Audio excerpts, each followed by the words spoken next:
World में आपका स्वागत है। तो दोस्तों आपको बता दें कि भारत ने एक असंभव काम को करके दिखा दिया है और यहाँ पर काम कुछ ऐसा किया है कि आज भारत ही नहीं बल्कि दुनिया के जो सबसे बड़े अर्थशास्त्री हैं वो भी आज अचंभित हैं और ये सोच रहे हैं कि भारत ने आज इस तरह का काम कैसे किया है। और दोस्तों भारत ने ये जो काम किया है वो ऐसे समय में किया है जबकि इसको करने के लिए ये समय सबसे असंभव माना जा रहा था। और दोस्तों आप में से कई सारे लोग जानते होंगे कि भारत आज अपनी विदेश नीति को लेकर चर्चा में है और दुनिया जानती है कि भारत अपनी विदेश नीति को किस तरह से आज सफलतापूर्वक सबसे आगे ले जा रहा है। इसी कड़ी में दोस्तों भारत का जो वित्त मंत्रालय है उसने भी एक बड़ा काम करके दिखा दिया है। तो दोस्तों क्या बड़ा काम किया है आपको विस्तार से बताएंगे, आप वीडियो के एंड तक बने रहिए। साथ ही अगर हमारे चैनल को सब्सक्राइब नहीं किया है तो चैनल को सब्सक्राइब कर लीजिए ताकि सबसे पहले हमारी वीडियो आप तक पहुंच पाए। तो चलिए दोस्तों सीधे चलते हैं वीडियो पर। तो दोस्तों कल ही ये न्यूज निकल कर आ रही थी कि पाकिस्तान का जो फॉरेक्स रिजर्व है यानी कि विदेशी मुद्रा भंडार जिसे खजाना कहा जाता है वो 10 अरब डॉलर के नीचे आ चुका है। और आज शाम तक ये अपडेट भी आ चुका है कि अब पाकिस्तान का जो फॉरेन एक्सचेंज रिजर्व है वो 9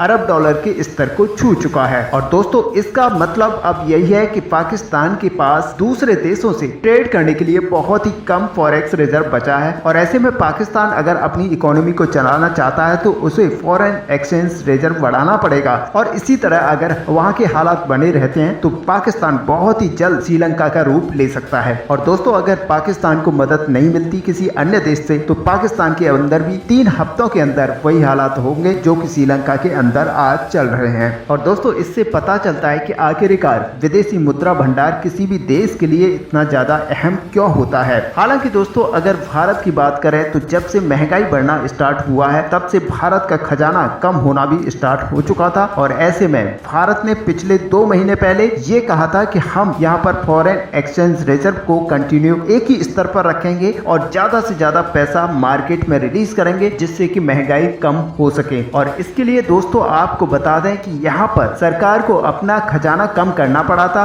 और पेट्रोल और डीजल के दामों को कम रखने के लिए अपने खजाने को यहाँ पर लुटाना पड़ा था। और इससे दोस्तों भारत के खजाने पर यहाँ पर फर्क पड़ा था और भारत का रेवेन्यू भी कम जनरेट हुआ था। और ऐसे में जितने भी अर्थशास्त्री थे उन सभी का कहना था कि भारत का फॉरेक्स रिजर्व यानी कि जो खजाना है जो कि 590 अरब डॉलर के आसपास चल रहा था उसमें करीब 15 से 20 अरब डॉलर का यहाँ पर श्रिंक यानी कि कमी आने वाली है। ऐसे में किसी ने भी नहीं कहा था कि भारत यहाँ पर अपने खजाने को मेंटेन कर पाएगा या फिर बढ़ा भी सकता है। लेकिन दोस्तों आप जानकर हैरान रह जाएंगे कि भारत का खजाना ना घटा है बल्कि पिछले 2 महीने के अंदर भारत के खजाने से 600 अरब डॉलर का जो एक टारगेट था वो टच कर लिया है और यहाँ पर भारत का खजाना करीब 10 बिलियन डॉलर बढ़ गया है। और दोस्तों आपको बता दें कि आज भारत का खजाना 601 बिलियन डॉलर तक पहुंच चुका है। और दोस्तों यकीन मानिए कि भारत की इस जीत को आज पूरी दुनिया देख रही है और इसे भारत की एक मजबूत व्यवस्था के प्रतीक के तौर पर देखा जा रहा है। और साथ ही दोस्तों आपको बता दें कि भारतीय विदेशी मुद्रा भंडार के अंदर जो गोल्ड पड़ा है उसमें भी बढ़ोतरी देखी गई है। और आज की डेट में भारत के पास 41 अरब डॉलर का सोना विदेशी मुद्रा भंडार में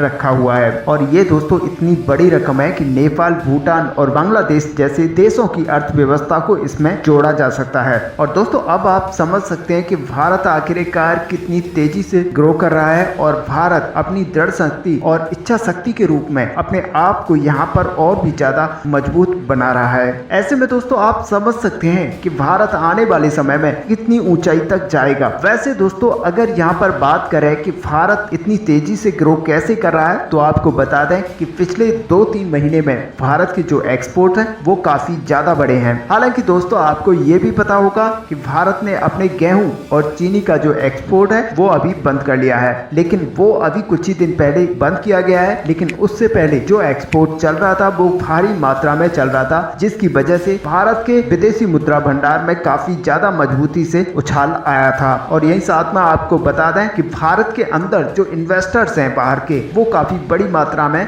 डॉलर्स लेके आ रहे हैं और ऐसे में यहाँ पर जो इन्वेस्ट कर रहे हैं वो बड़ी मात्रा है जिसकी वजह से भारत का विदेशी मुद्रा भंडार और भी तेजी से आगे बढ़ रहा है। और दोस्तों आने वाले समय में अगर यहाँ पर 700 बिलियन डॉलर तक अगर विदेशी मुद्रा भंडार छूता है तो ये कोई बड़ी बात नहीं होगी। ऐसे में दोस्तों आपका क्या व्यू है भारत की इस बड़ी सफलता पर? एक कमेंट तो बनता है, एक लाइक तो बनता है। आप अपना व्यू हमें कमेंट पे लिखकर जरूर बताएं। साथ ही वीडियो को लाइक और शेयर करना ना भूलें। मिलते हैं नेक्स्ट वीडियो में, तब तक के लिए जय हिंद।